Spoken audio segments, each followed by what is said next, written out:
through all the things I've gone through in my life, I had a lot of downs. How did I keep the faith? There was a couple of reasons. Number one, I know from living that if you quit whatever you're trying to accomplish, if you quit, whatever you were trying to accomplish can never happen. There's not even a remote possibility. If you quit, there is no chance of it popping back up again, coming back later. Quitting is guaranteed failure. Now, when you're trying, you're going to fail. But quitting, just stopping, that was the number one thing I understood. And then number two, you have to make sure that your dreams, your aspirations and goals are so big that not accomplishing them is not an option. It's just not an option. You have to want something so big that it wakes you up in the middle of the night. You have to want something so big that you think about it all the time. You have to want something so big that it drives you to wake up when you don't want to. It keeps you up at night when you long been sleepy. It makes you show up, do things you wouldn't normally do. It requires extra. If you want to be extraordinary and not ordinary, if you want to be ordinary, live your life. But if you want to be extraordinary, you have to be extra. If you put extra on top of ordinary, that word is extraordinary. It requires an extra effort. If you don't want to do the extra effort, you finna be regular. There's nothing wrong with being regular. A lot of people are happy being regular. I just wasn't. I ain't want to be regular. I ain't want no regular life. I didn't want no regular house. I didn't want no regular car. I didn't want no regular clothes. I didn't want no regular checking account. I just didn't want it. I wanted to have an exceptional home. I wanted to have an exceptional bank account. I wanted to travel exceptional places. Now, if you don't want that, it's perfectly fine. You can be really happy being ordinary.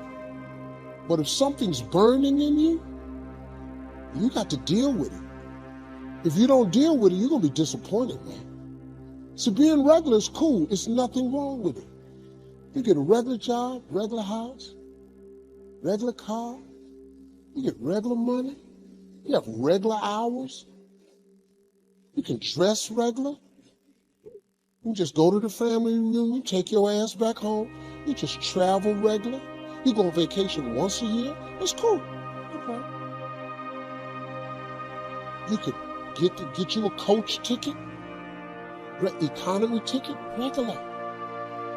You want to fly first class? You want to sit in the front of the plane? See, let me tell you something. You know what you ought to do? Save your money and buy a first class ticket. This is how you train yourself to be successful. Save your money, get an upgrade, buy a first class ticket. Because when you sit in first class, you're going to understand something. The seats are wider.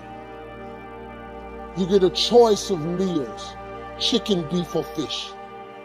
You get a bowl of warm nuts. They give you a hot towel to wipe your hands.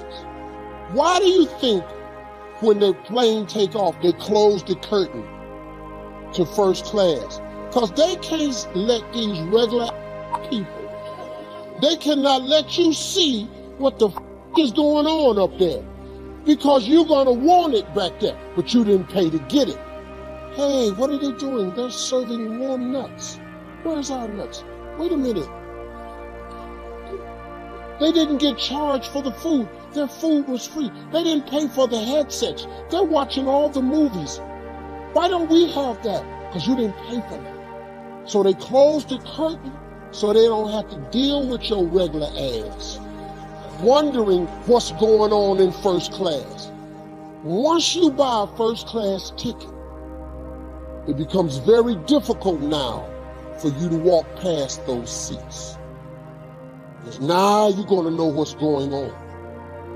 So when you treat yourself first class, you are conditioning your mind to now behave and do the things that produce first class results. So if you ever sit in first class, you'll coaches, little tight ass chairs, you in the middle seat, you back there by the bathroom, the chair don't recline. It's horrible. First class, big seats.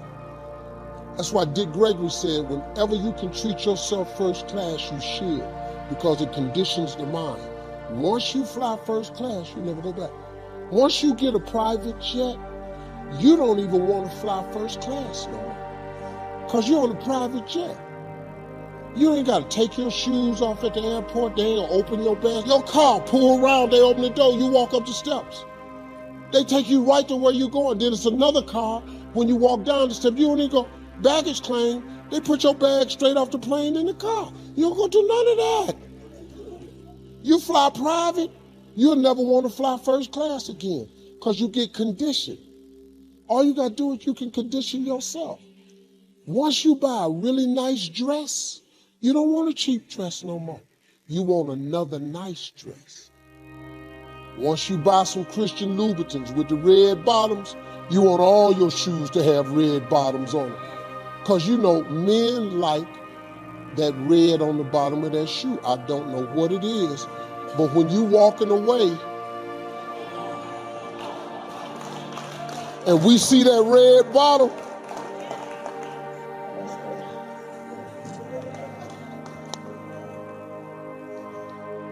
I'm telling you, man, being successful is a mental condition. You can all mentally condition yourself to being successful. All you got is your mind. You in control of it. Now there's two ways to face the future. One, with apprehension. Number two, with anticipation. Guess how most people face the future? With apprehension. Why? Major reason why. They don't have it well designed. They've left the design of their future to somebody else.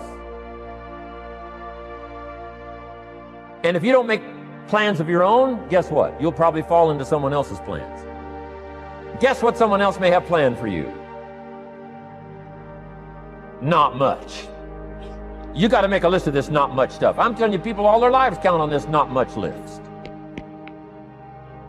If all of your negative relatives all turn positive, what'll that do for your future? Not much. If prices come down a little, what'll that do for your future? Not much. If the economy gets a little better, what'll that do for your future? Much. If circumstances get a little better, what'll that do? Not much. If the weather gets a little better over the next few years, that'll do. Not much. I mean, you could go right down this whole scenario list. Most people all their lives, with their fingers crossed, count on this not much list. That's why 10 years from now, they'll be driving what they don't want to drive, living where they don't want to live, wearing what they don't want to wear, doing what they don't want to do, having what they don't want to have, maybe become what they didn't want to become. And it all starts by counting on something that's not going to count much. You say, well, then how can my life dramatically change? You got to count on yourself.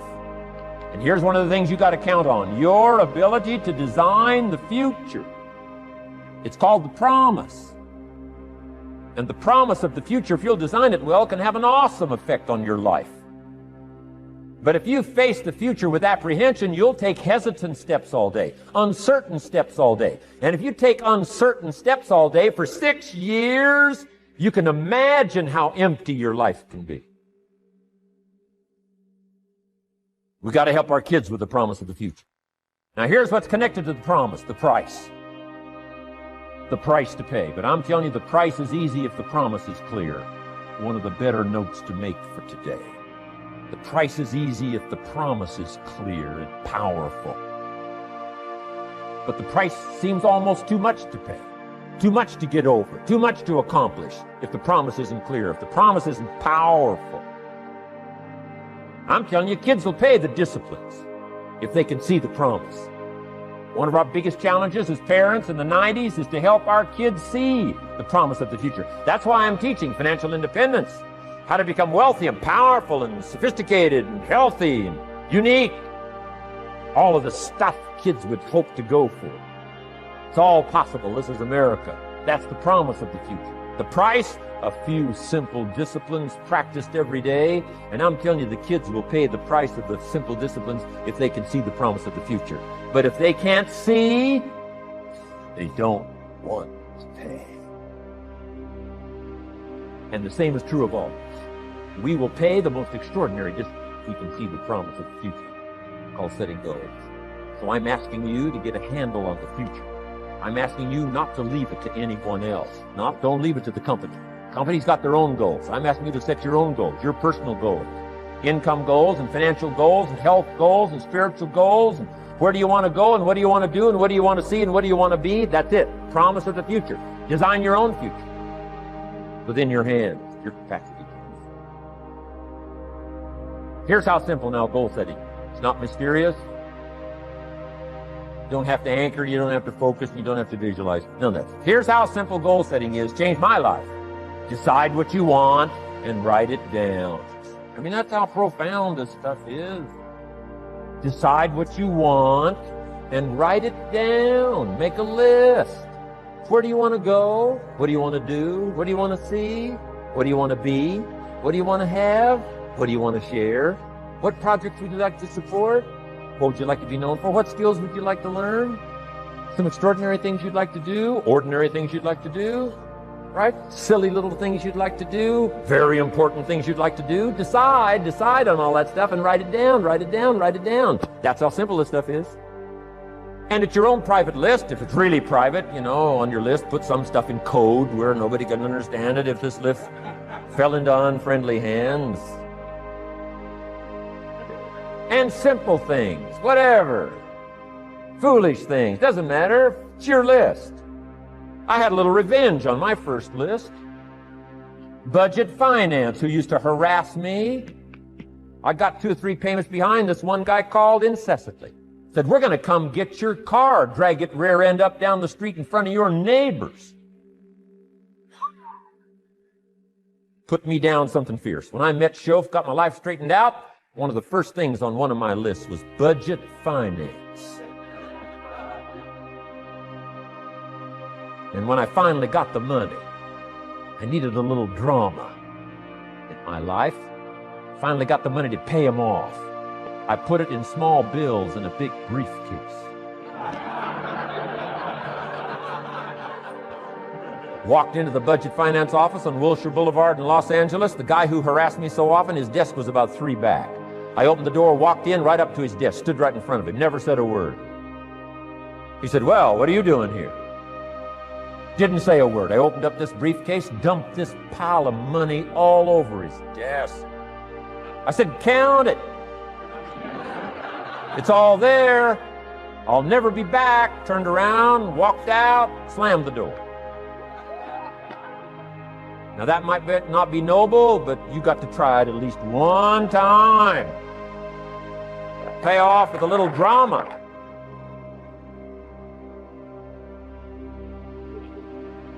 Got to check them off my list. Keep your list with you. I keep my list in my journal so that I can go back. 5 years ago, here was my list. And I'm a little embarrassed. Here's what I thought was so important now. How my philosophy has changed. From 10 years ago, 5 years ago, 3 years ago. Here's my old list. Here's my new list. Here's what's valuable to me now. Here's what I want my life to be now. Here's where I want to go, what I want to do, what I want to see. Keep your lists of goals so that it shows your growth, shows your ability to change and grow. Your philosophy grows and expands what's valuable. Setting goals. Doesn't matter how small, foolish it is. Put it on your list. My Japanese friend, Toro Ikeda, put on his first list, a Caucasian gardener. He wanted. Thought that was good.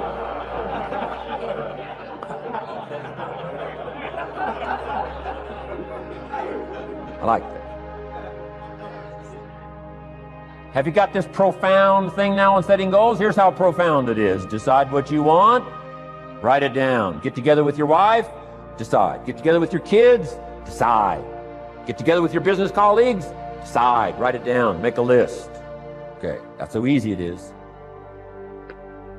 Now let me give you one more scenario on setting goals. When I started making my first list, Mr. Shoaff said, Mr. Rohn, looks like we're going to be together for a while. He said, I've got a suggestion for you.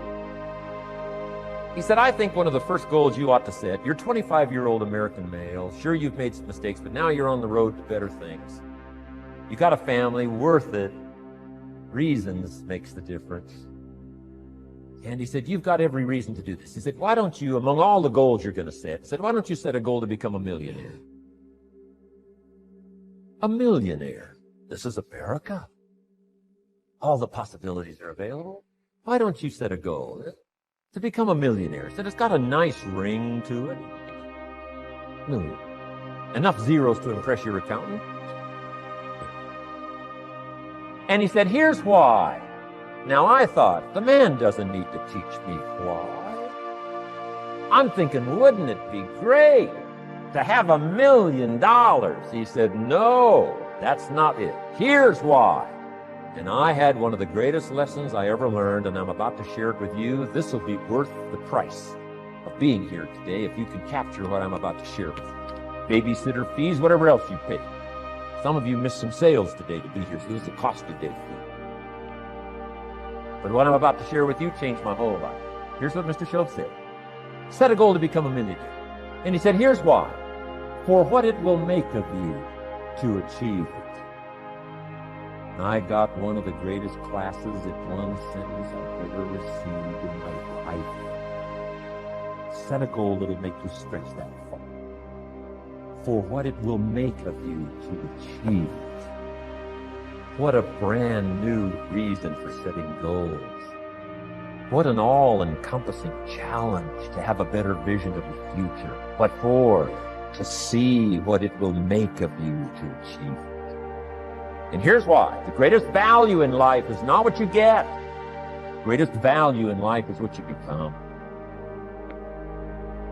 Major question to ask on the job is not, what am I getting here? That's not the major question. Major question to ask is, what am I becoming here? It's not what you get that makes you valuable, it's what you become that makes you valuable. So Shoaff said, set a goal to become a millionaire. For what it will make of you to achieve it. Then he said, when you finally have become a millionaire, now, he said, what's important is not the money. I thought, wow, I've got some more to learn. He said, no, Mr. Rohn, I'm telling you honestly, you could just give the money away. Now, I did better than that, right? I told you. I lost it all. I'm rich by the time I'm 31. I'm a millionaire. I'm broke by the time I'm 33. So I didn't have to give it all away. I lost it all. Foolish mistakes I made. That I'm a farm boy from Idaho. That early money drove me bonkers. I used to say, how many colors does it come in? I'll buy them all. I went crazy over that first money. I just went crazy. And then I made that one foolish mistake, right? Continuing guarantee. I mean, I'm so naive off the farm. I don't know what continuing means. And a few other mistakes. And by the time I'm 33, I'm broke. Now I've made and lost millions since then. But what an experience that was. And I'm telling you, the man was right.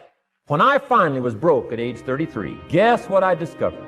My money did not mean that much. It represented only a fraction of all my assets. Shoaff said, once you become a millionaire, Mr. Rohn, you can give all the money away. Because he says, what's important is not the money. What's important is the person you become. Now, let me give you the key phrase on setting goals. Set the kind of goals that will make something of you to achieve them. Set the kind of goals that will make something of you to achieve them.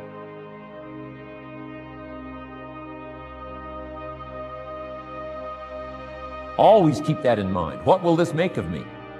If If I set this goal and go for it, not only will I achieve it, but what will it make of me in the process? What a whole new concept on setting goals. Now there's two parts to this, and then we're wrapping up goals. Here's the first part now in this goal setting for what you become. Number one, don't set your goals too low.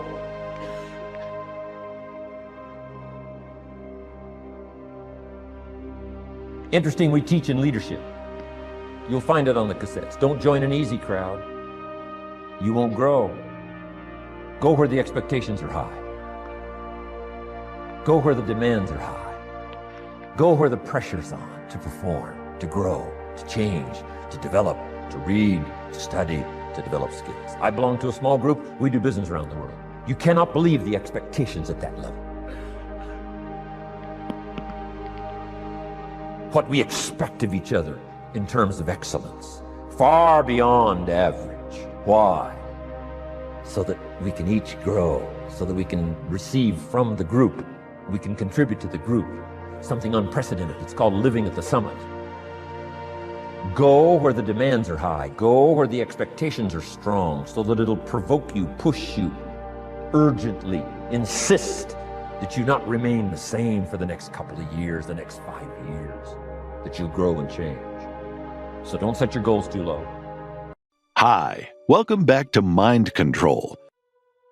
Listen clearly. God wants you to be excited about your destiny so that you can endure the process that brings you into promise. Because there is a process before promise. And if you don't have at least a vision of the promise, the process will discourage you. But every time discouragement is trying to get you to give up the process, remember the vision you have of the promise and keep on walking around the wall. Keep on walking around. I'm tired, Lord, but I'm going to walk around this wall. I'm frustrated, Lord, but I'm going to walk around this wall. I'm lonely, Lord, but I'm going to walk around this wall. I'm trusting you when I can't trace you. I'm going to walk around this wall. And Lord, I am crazy enough to stand in front of a solid wall and shout as if it had already come down. See, when you begin to understand and acknowledge your fear, and you go forth anyhow, you go forth in a spirit and a knowing that there's a way that you can begin to handle this. There's a way out here somewhere. There's a solution. What it is that you're seeking, that you have the capacity to whatever comes up, to handle it, to face it. And rather than feeling powerless, you begin to feel powerful. See, when all of the major downsizings that are taking place around this country, there are a lot of people who are biting their fingers in fear that they might lose their jobs. But there are few people who have decided within themselves, I'm going to make it. Some people aren't waiting to be cut. Some people are moving on their own because they feel within themselves, I've got what it takes to make it. They're not afraid about tomorrow because of how they see themselves, because of what they feel that they deserve, because of what they feel that they can create for themselves. Because these people have decided, as they look at the future, as they look at themselves, there's a way. Where there's a will, there's a way for me to begin to create a way out of no way. And when you have that kind of consciousness, when you have that kind of spirit, nothing can stop you. Nothing. What would your life be like as you look toward the future if you decided, I'm not going to allow my fears to stop me? What would your life be like? What would your future be like if you decided to want that which you desire so strongly that it prepares you past your fears, that you experience the fear, as the one book says, feel the fear and do it anyway? What would your life be like? And I'm saying to you that all of us who have been entombed by fear have the capacity to resurrect ourselves. And you have. Is it easy? No, it's not easy. Can I do it? Yes. What's one of the ways to get started? Some of us need somebody to hold our hands. Sometimes we need somebody to help us out. Be willing to say, I don't know. Be willing to reach out. Be willing to get some assistance to take you to the next level. One great athlete, you never expect boxers to make profound statements. I think it was Joe Frazier who said this one. He says, all of us are like the blind man at some point in our lives standing on the corner, waiting for somebody to lead us across. So all of us at some point in our lives need some help, need someone to reach out to us, to throw out the lifeline, to help us go across some treacherous waters that we couldn't navigate by ourselves. None of us do it by ourselves. All of us at some point in our lives. We need that kind of help. We need that kind of assistance because we grow from the people we have in our lives that can enrich our lives personally, professionally, spiritually, and all the dimensions of our lives. We don't grow in a vacuum. So as you look at yourself, what are the fears you have that maybe you need some help in strengthening yourself in that area? As you assess your strengths and your weaknesses, as you begin to approve yourself and your passions and your dreams and your goals and the things that you want, if you decide to experience all of your true potential, as you decide to manifest all of your greatness, as you decide, wait a minute, what else is available to me out here if I decided to experience the fear of rejection, the fear of no, the fear of failure, the fear of standing by myself? What else is available? Of taking a chance, a fear of losing it all. What else is available to me that will bring some extra meaning and value? The fear of people not liking me. You know how many people do things they don't want to do because they want everybody to like them? Everybody's not going to like you. Excuse me, special announcement. Everybody's not going to like you. No, it's just not that kind of world. But you know, there are a lot of people who won't take positions on issues, who won't take a stand for things they believe in, who won't speak up for themselves because they don't want to make anybody mad. Oh, it was Bill Cosby. He said, I don't know what the secret of success is. He said, but here's what I know what the secret of failure is. He said, trying to please everybody. You can't please everybody. But there are people who have the fear of rocking the boat. So they just go alone in life. Just go alone. Well, how do you feel? Well, I don't really want to say. How many of you know people like that? Raise your hand. These people aren't living life. They're not truly experiencing life. What do you really want to do? Well, I don't like this, but I guess I'll go ahead on and do. No. The life is too short for that.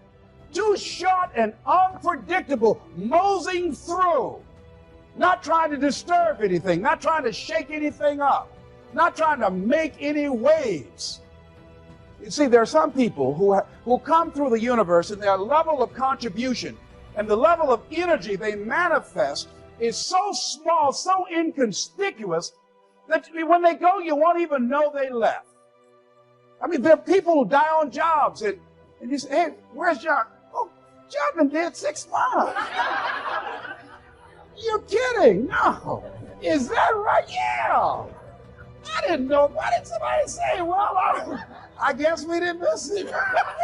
But there's some people, because of their personality, because of their contribution, because of the investment of their time and their energy and the impact they have there, that when they go, everybody will miss them.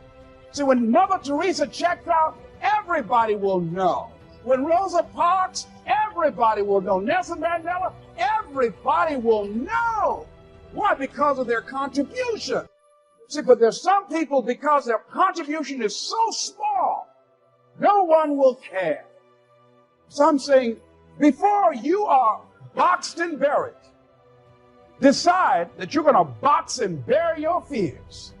Decide that you're going to begin to live life on a new level, seeking out new horizons, that you're going to find more love and more joy and more ways to give more to life. God said something, I love this. He says, everything a man does for himself, he takes with him.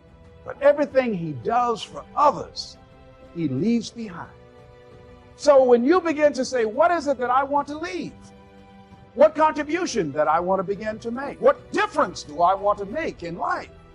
What is it that I want to do with the rest of the life that I have left? What chances I need to take? What risks do I need to begin to embrace?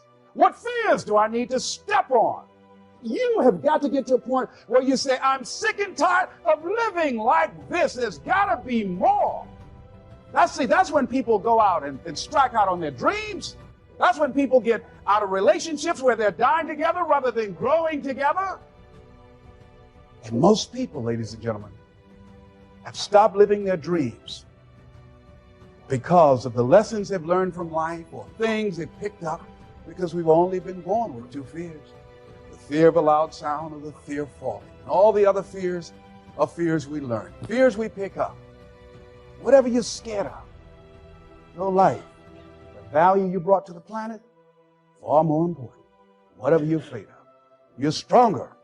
So as we begin to look toward the future and look at what will it take for us to break through those fears, one, acknowledging the fear, knowing it's all right, some fear is healthy. Beginning to know that your dreams, your passions, your drive to achieve whatever it is you want, as it has more power and meaning, it will move you past your fears. As you begin to feel that you deserve it, your passion and goal is so strong, the fears won't matter. As you begin to trust yourself and put yourself in the situation where you have to make it happen, you will make it happen. Ladies and gentlemen, I don't believe this. I know this from my own life experience. I know that you've got greatness within you. I know that you have unlimited potential in you. I know that you have something to give to the universe that was not here before you showed up. Somebody said that life is God's gift to us, and how we live our lives is our gift to God. What kind of gift are you giving? And what kind of gift could you give if fear wasn't an issue? And I'm saying you can have fears, but don't surrender. Don't let your fears have you. You're more than capable of making this your decade. I use the definition of self-confidence to be the ability or the belief to believe in yourself to accomplish any task, no matter the odds, no matter the difficulty, no matter the adversity. The belief that you can accomplish it. Self-confidence. Can't buy it at the store, folks. Can't dress it up. Can't eat it. You can't even manufacture it yourself. You have to go build self-confidence. I remember being 25 years old, scared to death of people. 29 years old, started my speaking career, terrified of the people I had to go to. Didn't call on anybody for a year because I was literally frozen in fear. So I went and bought a suit, and I didn't feel any better. I went and bought a car, didn't feel any better about myself. I mean, I felt a little better for a second. Look, self-confidence is the only outfit you can't buy. This is an inside job. You got to study, you got to learn, you got to practice, and you have to do the hard things. Self-confidence comes from repeating experiences that are difficult. Same place courage comes from. The problem is we expect to be self-confident, but we can't be unless the skill or the task we're doing is not novel, is not new to us. We want to be in a situation where we've had so much pressure in that. And what I mean, because pressure builds diamonds, we want to be in a situation where, hey, I've done this 1,000 times. Practice, practice, practice, and do not accept failure. Maybe it shouldn't be repetition. Maybe the answer should be persistence. Because we all repeat something, but very few of us really will persist. Look, if you want to build self-confidence, you can listen to the subliminal tapes. It's not going to work. You can go do hypnotism. It's freaking ridiculous. You need to be more aware, more alert, and you need to do more. Look, you need to get in front of people. Do the things you're scared to do to get the self-confidence you want to have. Period. It's not on sale. It's not on the radio, dude. It's an inside job. I can't help you with it. You want to go walk on fire? Go do it. Is that going to build your self-confidence? I doubt it. Go spend $8,000 on a weekend. The only thing I know for sure that will change your sense of self is the actions you take getting in front of other people. Other people. People you don't know. People you're scared to talk to. Do your pitch until you don't tremble anymore. Self-confidence, an inside job. It's not a suit you put on. This is not something you buy. This is something you develop.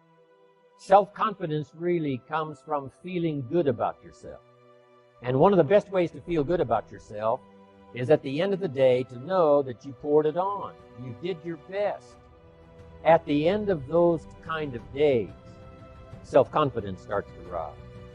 Self-confidence comes from the lack of neglect. So that's one way to build self-confidence. We all have this negative self-talk that goes in our head. Guess what? There's enough people that are telling us we can't do it, that we're not good enough. Why do we want to tell ourselves that? I'm not good enough. I'm not smart enough. I'm not prepared enough. I'm not the right race. I'm not the right gender. I don't come from the right kind of family. I don't have the right education. And we find these references as adults to reinforce these self-doubting beliefs we were given by somebody else as a child. Flawed belief is that you are your possessions. You are your accomplishments. I am what other people say I am. Wrong. You are not what other people say you are, good or bad. I see too many people that if someone says something negative about them, they believe that's who they are. Let me be clear with you. You are not what other people tell you you are. So stop letting that dictate your self-confidence or fill you with self-doubt. And for the record, you are also not the good things people tell you you are all the time. Don't live for likes. Don't live for comments on your social media. Don't do things in your life just to solicit someone saying something great about you. It's a cheap, shallow, hollow way to try to gain self-esteem and self-confidence. It's fleeting, it's short-term. In fact, the fact that it is a necessity for you to get liked, to get people to say good things, to get comments on your social media, or to do so in your presence indicates a lack of self-esteem and self-confidence, because we know self-confidence is an internal game where we keep the promises we make to ourselves. We know for a fact that thoughts influence actions. Why do we want to say that negative self-talk to ourselves? We need to get our own self-affirmations. Muhammad Ali, what was his self-affirmation? I am the greatest. Who else is going to tell you? There need to be quiet moments in your bedroom, quiet moments when you're brushing your teeth, that we need to reaffirm. I am the captain of my ship and the master of my fate. That is my affirmation. If I don't say it, if I don't believe it, no one else will. How do you build self-confidence? Get away from the people who will tear you down. There's enough of that. The world is constantly trying to get you to believe you're not enough. You don't look right. You should lose this weight. You should gain this. This should be smaller. That should be bigger. Whatever it might be. They're constantly messaging women, you're not enough. You're not enough. You're not enough. And this is true for men as well. Let me tell you straightforward that you are not what you look like. You are your soul. You are your spirit. You are your gifts. You are the contributions you make. You are your intentions. That doesn't mean we don't want to look better. It doesn't mean we don't want to get into shape. But we want to do that to feel better about ourselves, not for the accolades from other people. We want to do that to feel healthier and stronger and be the ultimate version of ourselves. But by no means does that mean you're not perfect as you are. By no means does it mean you are defined by what you look like. You are defined by the content of your character, the way you treat other people, and the difference you make in the world. I am my possessions. No, you're not. I am my accomplishments. No, you're not. I am what other people tell me I am and say I am, good or bad. No, you are not. And fourth, you are not what you look like. These are flawed beliefs that lead right to self-doubt and away from self-confidence. So, the things we need to do to change our self-confidence is A, keep the promises we make to ourselves, and B, very important, we must begin to give ourselves credit for those things when we deliver on them. There's a power to the way we use the two B's, our brain and our body. See, self-confidence can also be a state, a physical state. It's very difficult when you're moving your body, sitting up straight, breathing deeply, right? Right after a workout, during a workout is when we feel our most confident because our body's at a peak state. One way to generate self-confidence is to move your body into a strong state of being. Move your body. Literally, movement creates confidence. These are two times most people experience the most amount of self-doubt. Is right before bed and right when they wake up. Isn't that interesting? One of the reasons is because of how we're moving. We're laying down. We're hunched over. Our breathing is shallow. There's no physical movement whatsoever. This creates a state of self-doubt. That stagnation of the body begins to create self-doubt and strips us of our self-confidence. So moving our body is a gateway to self-confidence. And then our brain as well. We have to take control of our thoughts. We have to scratch the negative ones when they come in and replace them with great ones. Now, I don't believe self-talk works all the time, but I believe saying, I am strong, I am good, I intend, I'm a good man, my intentions are pure, I'm a good person, I'm kind, I'm gentle, I'm generous, I'm strong, I'm faithful. Beginning to repeat these thoughts to myself, and these words do generate self-confidence. I keep the promises I make to myself. I'm a man of my word. Begin to talk to yourself and think these thoughts. When you combine your brain and your body, you scratch the self-doubt. And lastly, give yourself some credit. Will you please? And I'm going to tell you where to give yourself credit. And that is in the area of your intentions. A lot of my confidence comes from the fact that I keep the promises I make to myself. I know my self-doubt are thoughts that were given to me when I couldn't even defend myself as a young little boy. But I can tell you this, the last place I get my confidence from is my faith and my intentions. See, I know I intend to do good. Not enough of you are giving yourself credit for your inherent goodness. You're special in that regard. You're perfect in that regard. Just ask yourself, what are your intentions? As an individual, as a man or a woman, do you intend to do good in the world? Do you intend to want to help people? Do you intend to be a light in people's lives? Do you intend to make a difference? Do you want to live a good life where you've helped change the world and change other people's lives? Have you ever just asked yourself that? I don't want to do bad things. I don't want to take advantage of others. I really intend to do good. You know what? You need to give yourself more credit for the power of your intentions. There's a power in life of giving ourselves credit just for the intentions we have. There's two types of people in life. There's the people who intend to do harm, to take advantage of people, to cheat, to cut corners, to cause hurt to others for what they think will be their own gain. Then there's people who want to be a light. They want to make a difference. They want to be somebody. They want to honor their God. They want to make a difference in the world, and their intentions are good. There's a power to that. There's a comfort to that. There's a confidence that comes from that. Thank you so much for watching till the end. Don't forget to share your thoughts in the comments section. Please also like, subscribe, and share this video with your friends and families. Please watch our other motivational videos. Thank you again.